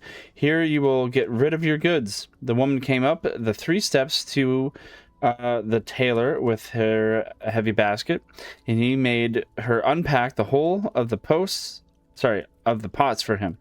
He inspected all of them, lifted them up, put his nose to them, and at length said, "The jam seems to me to be good. So weigh me out 4 ounces, dear woman, and if it is a quarter of a pound, that is of no consequence." The woman, who had hoped to find a good sale, gave him what he desired, but went away quite angry and grumbling. "Now, God bless the jam of my use," cried the little tailor, "and give me health and strength." So he brought the bread out of the cupboard, cut himself a piece right across the loaf, and spread the jam over it. "This won't taste bitter," said he, "but I will just finish the jacket before I take a bite." He laid the bread near him, sewed on, and in his joy made bigger and bigger stitches. In the meantime, the smell of the sweet jam ascended so to the wall, where the flies were sitting in great numbers. Then they were attracted and descended on it in hosts. Did I say Ola? Hola. Ola, who invited you? Said the little tailor, and drove the unbidden guests away. The flies, however, who understood no German... Oh, it's German. Hola, I guess. Who understood no German, would not be turned away, but came back again in ever-increasing companies. Then the little tailor at last lost all patience and got a bit of cloth from the hole under his work table and saying, "Wait, and I will give it to you." struck it mercilessly on them. When he drew it away and counted, there lay before him no fewer than 7, dead with the legs stretched out.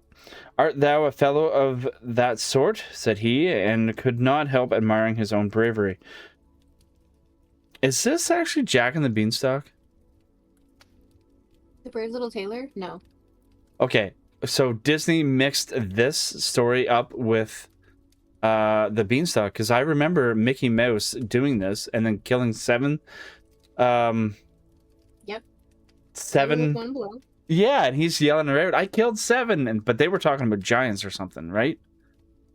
In the Disney cartoon. Yeah, no, that'll come later. Okay. All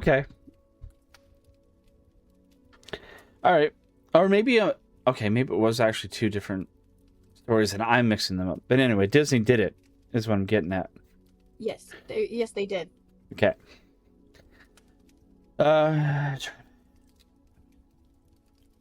Then the little tailor at last lost all patience and got a bit of cloth from the hole under the work table, and saying, "Wait, and I will give it to you," struck it mercilessly on them.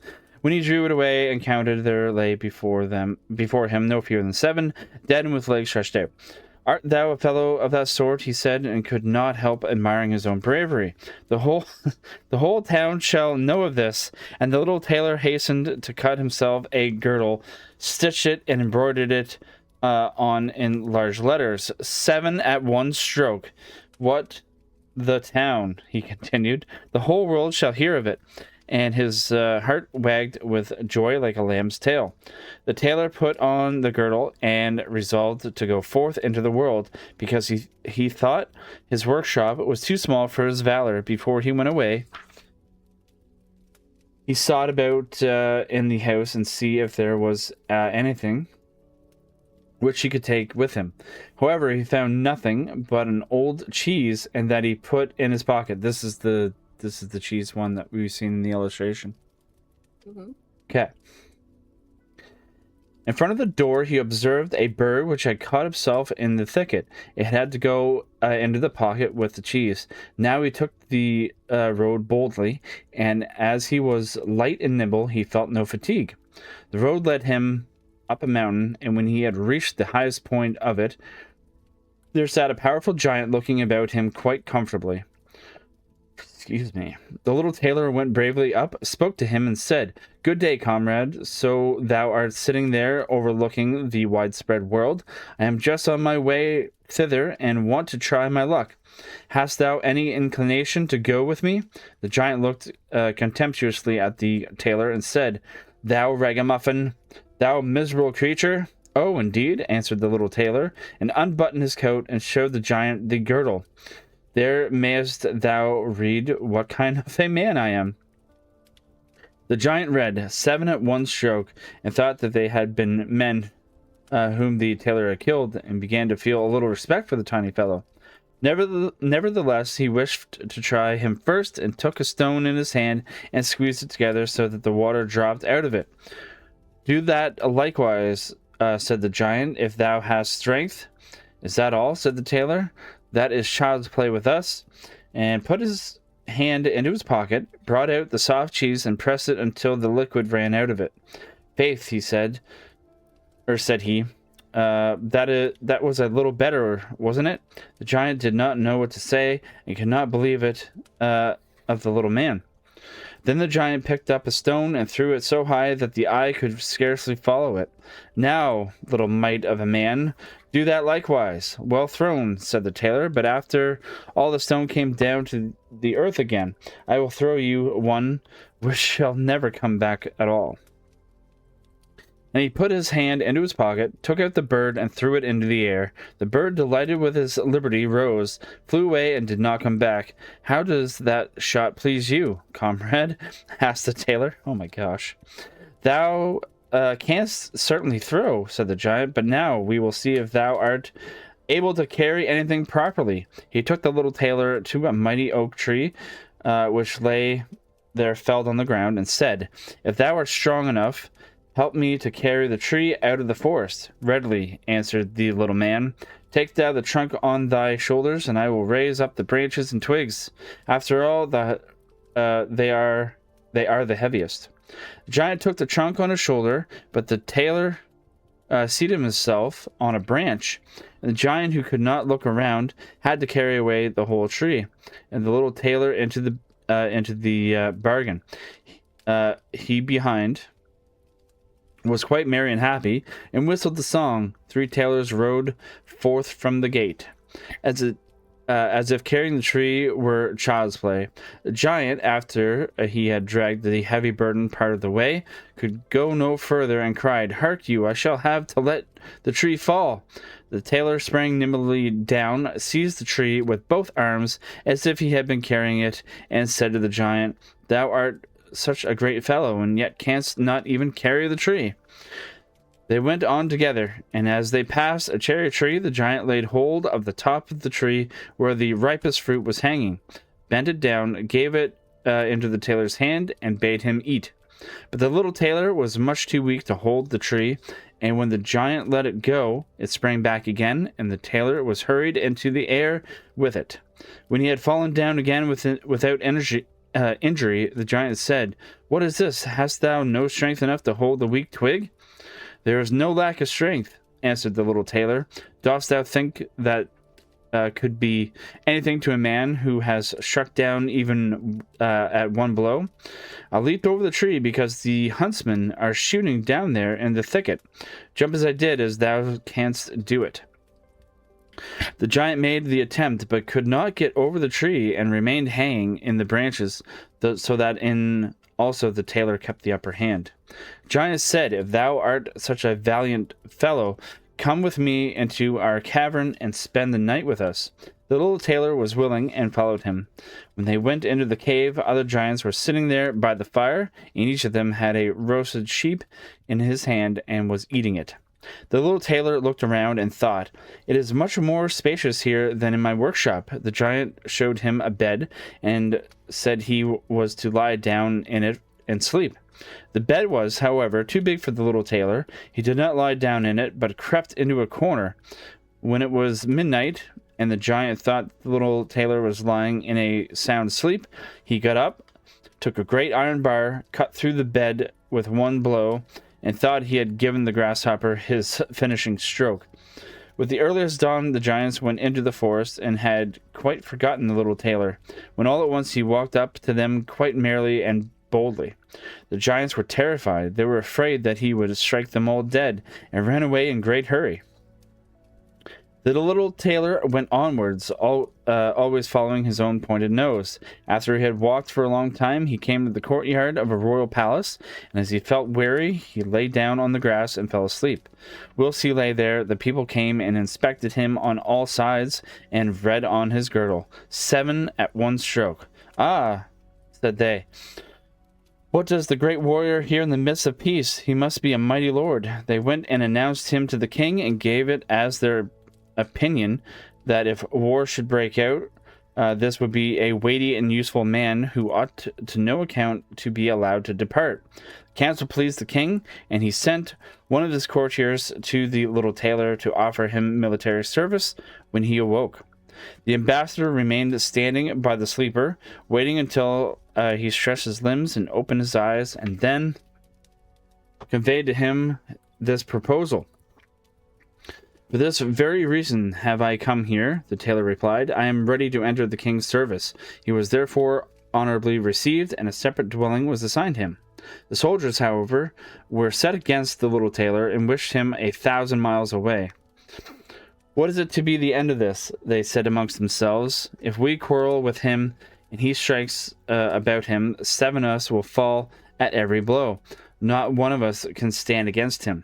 They came therefore to a decision, betook themselves in a body to the king, and begged for their dismissal. "We are not prepared," said they, "to stay with a man who kills 7 in one stroke."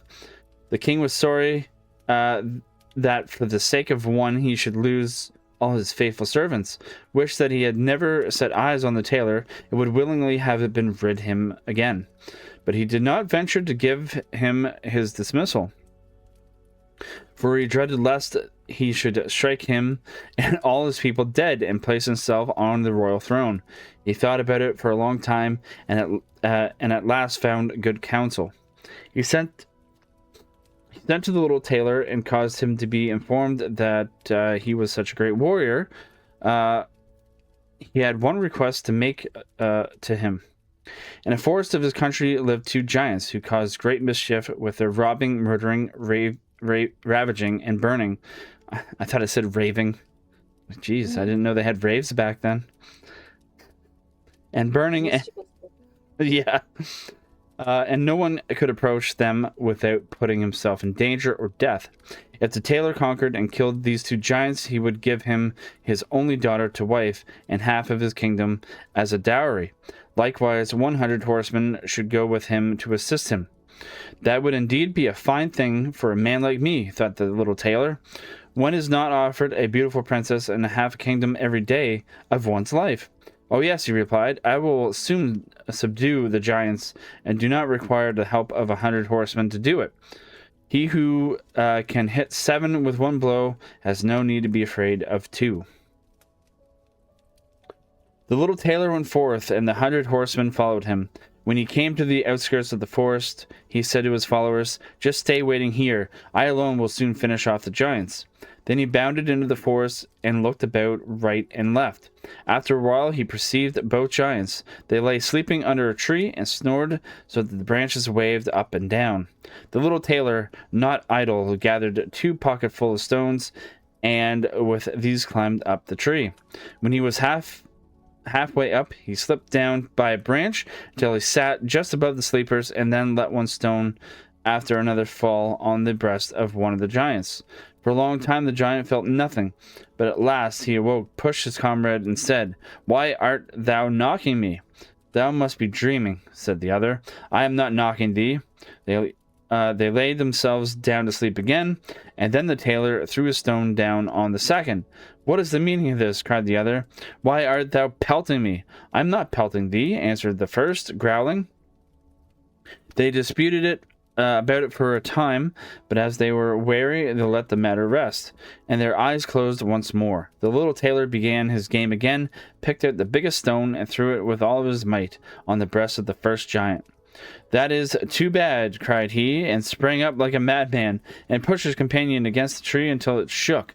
The other paid him back in the same coin, and they got into such a rage that they tore up trees and bellabowered each other so long that at last they both fell down dead on the ground at the same time. Then the little tailor leaped down. It is a lucky thing, said he, that they did not tear up the tree on which I was sitting, or I should have had to spring on to another like a squirrel. But we tailors are nimble. He drew out his sword and gave each of them a couple of thrusts in the breast, and then went out to the horsemen and said, The work is done. I have given both of them their finishing stroke, but it was hard work. They tore up trees and their sore need, and defended themselves with them, but all that is to no purpose when a man like myself comes, who can kill 7 at one blow. But are you not wounded? Asked the horseman. You need not concern yourself about that, answered the tailor. They have not bent one hair of mine. The horseman would not believe him, and rode into the forest. There they found the giants swimming in their blood, and all around about lay the torn-up trees. The little tailor demanded of the king the promised reward. He, however, repented of his promise, and again bethought himself how he could get rid of the hero. Before thou receive as my daughter and the half of my kingdom, said he to him, thou must perform one more heroic deed. In the forest roams a unicorn which does great harm, and thou must catch it first. I fear one unicorn, still less than 2 giants. 7 at one blow is my kind of affair. He took a rope and an axe with him, went forth into the forest, and again bade those who were sent with him to wait outside. He had not to seek long. The unicorn soon came towards him and rushed directly on the tailor, as if it would spit him on its horn without more ceremony. Softly, it can't be done as quickly as that, said he. and stood still and waited until the animal was quite close, and then sprang nimbly behind a tree. The unicorn ran against the tree with all of his strength, and struck its horn so fast on the trunk that it had not strength enough to draw it out again, and thus it was caught. Now I have got the bird, said the tailor, and came out from behind the tree, and when all was ready, he led the beast away and took it to the king. The king still would not give him the promised reward and made a third demand. Before the wedding, the tailor was to catch him a wild boar that made great havoc in the forest, and the huntsman should give him their help. Willingly, said the tailor. Willingly, said the tailor. That is child's play. He did not take the huntsman with him into the forest, and they were well pleased that he did not, for the wild boar had several times received them in such a manner that they had no inclination to lie in wait for him. When the boar perceived the tailor, it ran on him with foaming mouth and whetted tusks, and was about to throw him to the ground. But the active hero sprang into a chapel which was near, and up to the window at once, and in one bound out again. The boar ran after him, but the tailor ran around outside and shut the door behind it. And then the raging beast, which was much too heavy and awkward to leap out of the window, was caught. The little tailor called the huntsman thither, and they might see the prisoner with their own eyes. The hero, however, went to the king, who was now, whether he liked it or not, obliged to keep his promise, and gave him his daughter and the half of the kingdom. Had he known that it was no warlike hero, but the little tailor who was standing before him, it would have gone to his heart still more than it did. The wedding was held with great magnificence and small joy, and out of the tailor a king was made. After some time, the young queen heard her husband say in his dreams at night, "Boy, make me doublet and patch the pantaloons, or else I will wrap the yard measure over thine ears." Then she discovered in what state of life the young lord had been born, and next morning complained of her wrongs to her father, and begged him to help her to get rid of her husband, who was nothing else but a tailor. The king comforted her and said, "Leave thy bedroom door open this night, and my servants shall stand outside. When he has fallen asleep, shall go in. Bind him, and take him on aboard a ship, which shall carry him into the wide world." The woman was satisfied with this, but the king's armor-bearer, who had heard all, was friendly with the young lord, and informed him of the whole plot. "I'll put a screw into that business," said the little tailor.